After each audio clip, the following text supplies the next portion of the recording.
ఇంకోటి ఏమంటే ఈ ప్రజాకోణంలో జరిగేటువంటి పరిపాలన, ప్రజల వైపు ఆలోచించినటువంటి పరిపాలన, అది ఉన్నా ఒకటే లేకున్నా ఒకటే.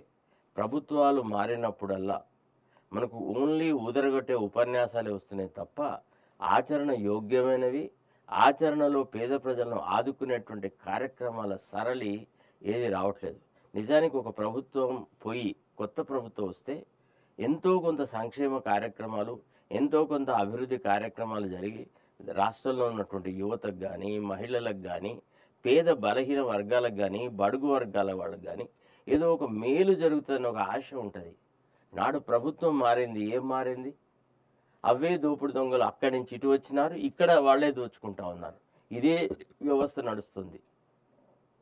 ఈనాడు విద్యార్థుల విషయంలో కానీ, లేకపోతే మహిళల విషయంలో కానీ, ఇతరుల విషయం కానీ ఏమన్నా ఒక మార్పుతో కూడిన ఒక బృహత్తర కార్యక్రమం ఏదన్నా జరిగిందా? సరే, ఇప్పుడు 9.5 సంవత్సరాలు 10 సంవత్సరాల టీఆర్ఎస్ పాలన అంటే ఓ రైతు బంధు గురించి చెప్పచ్చు, ఒక కళ్యాణ లక్ష్మి గురించి చెప్పచ్చు, లేదా ఇంకా ఏదన్నా మా పేదలకు ఇచ్చేటువంటి పెన్షన్ల గురించి చెప్పొచ్చు, ఇంకేదైనా చెప్పొచ్చు. మరి ఈ ప్రభుత్వం గురించి ఏం చెప్పాలి? ఏడాది అయింది. ఆ కంటిన్యూ అవుతున్న పథకాలను కూడా కంటిన్యూ చేస్తామని వాగ్దానం చేసి, అంతకంటే మంచిగా చేస్తామని మాట ఇచ్చి, ఆ వాగ్దానాలను భంగపరిచి రోజు ఊదరగొట్టే ఉపన్యాసాలు, ఏఐలు, ఆర్టిఫిషియల్ ఇంటెలిజెన్స్లు, మైక్రోసాఫ్ట్ ఆఫీసులు వస్తున్నాయి, గోదావరిగడ్డ వస్తుంది. ఏం లాభం అయ్యా? నువ్వు రేషన్ కార్డుల దగ్గర ఆగిపోతివి. అసలు ఎక్కడ ఇది జరిగింది? తెలంగాణ ప్రజలకు కొత్త ప్రభుత్వం వచ్చిన తర్వాత జరిగినటువంటి మేలు గిది ఏమన్నా ఉందా? అసలు యాక్చువల్లీ రాష్ట్ర ప్రజానీకం ఎందుకు ఈనాడు పరిపాలన నుంచి చాలా దూరంగా ప్రయాణిస్తున్నారు?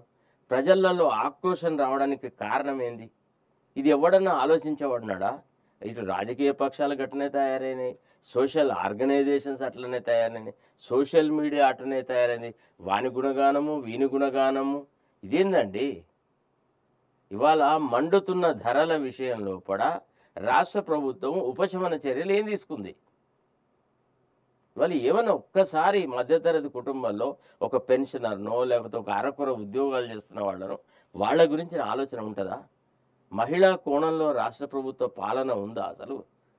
అయిపోయి కథం, సీతక్క పోయింది, మంచిగా జబర్దస్త్ బిల్డింగ్ లోపల ప్రగతి భవన్లో ఉన్నది, హాయిగా ఎంజాయ్ చేస్తుంది, అప్పుడప్పుడు అన్నయ్య గుణగానాలు కాలుతుంది. ఎవరికండి ఈ రాష్ట్రంలో మహిళలకు జరిగిన మేలేం చెప్పండి ఒక మాట. మహిళా అభ్యుదయం కోసం అని ఈ ప్రభుత్వం తీసుకున్న ఏ కార్యక్రమం గురించి మనం గొప్పగా మాట్లాడాలా? సపోజ్ ఇప్పుడు గతంలో ఎట్లా జరిగేది? నేషనల్ ఫెస్టివల్స్లోనో లేకపోతే రిలీజియస్ ఫెస్టివల్ సందర్భంగానో ఒక కొత్త కార్యక్రమం ప్రారంభిద్దు. ఒక ఉగాదికి, ఒక శివరాత్రికి, ఒక సంక్రాంతికి ఒక మంచి కార్యక్రమంతో వచ్చి ఆ పండగలను పర్మనెంట్గా ప్రజల మానసాలలో ఉండేలాగా చేసేవాళ్ళం. ఈనాడు అది ఉందా? కథం బతుకమ్మ చీరలను అటకెక్కిచ్చినాడా? 2 బ్రహ్మాండమైన చీరలు ఇస్తా అన్నాడా?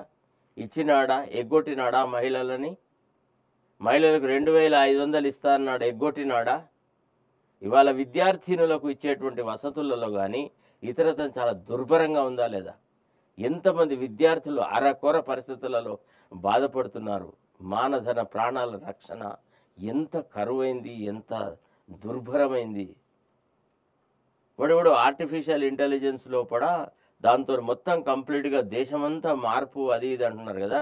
నేను రిక్వెస్ట్ చేస్తున్నాను సైంటిస్ట్ అని, ఈ ఆర్టిఫిషియల్గా మెదడును మార్చే ప్రక్రియ, ఓ చిప్ ఏదైనా కనుక్కుంటే రేవంత్ రెడ్డి మెదడులో ఆ చిప్పు తీసేసే, పాత చిప్పు, ఆ మతతత్వవాదులది, ఆ కులతత్వవాద చిప్పు ఒకటి తీసి పారేసేసి అందరూ ప్రజలను సమానంగా చూసే చిప్పు ఒకటి పెడదాం.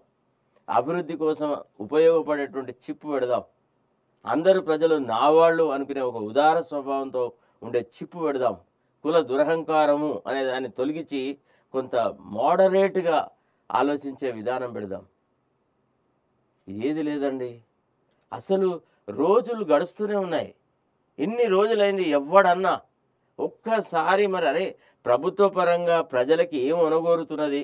ఈనాడు తెలంగాణ ప్రజానీకం ఎందుకు ఈ కొత్త ప్రభుత్వం పట్ల ఆదరాభిమానాలతో ఉండాలా అనే ప్రశ్న ఎవడన్నా వేస్తున్నాడా? వెయ్యడు. వాళ్ళకి అవసరమే లేదు అసలు. ఫస్ట్ ఆఫ్ ఆల్ వాళ్ళు ప్రజల కార్యక్రమాల నుంచి చాలా దూరంగా ఉన్నారు. అందుకే మనం చెప్తున్నాం, వాడు వస్తాడు, వాడు ఉదరగొడతా ఉన్నాడు.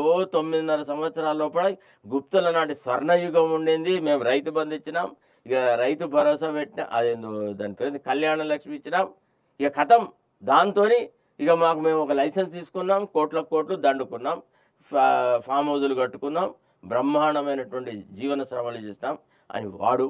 ఇవాళ రియల్ ఎస్టేట్ ధరలు పడిపోతే ఎంత బాధపడుతున్నాడో కేసీఆర్గా. ఫామ్ హౌస్లో ఉండి ₹1,00,00,000 భూమి ఇవాళ 40 లక్షలకు 30 లక్షలకు కూడా ఎవడు అడగట్లేదు అని ఆయనకు చింతన ఉన్నది తప్ప, మరి పేద ప్రజల యొక్క ఆర్థిక స్థితిగతులు, మరి నేను నా ప్రభుత్వంలో 9.5 సంవత్సరాలలో ధరల పెరుగుదలను నిరోధించడానికి ఈ కార్యక్రమం చేసిన, పేద ప్రజల యొక్క అభివృద్ధి కోసమని, వాళ్ళ ఆర్థిక స్థితిగతులు మెరుగుపరచడానికి, నిరుద్యోగాన్ని నిర్మూలించడానికి నేను ఈ కార్యక్రమాలు చేసినాను చెప్పడే. ఇది ఎంత ఒట్టిగా ఉపన్యాసాల ప్రభుత్వము, తర్వాత అడ్వర్టైజ్మెంట్ల ప్రభుత్వం వచ్చేసింది. ఏడ చూడు అసలు ఎట్లా అడ్వర్టైజ్మెంట్ అంటే ఇక కథం రామరాజ్యం వచ్చినట్టే.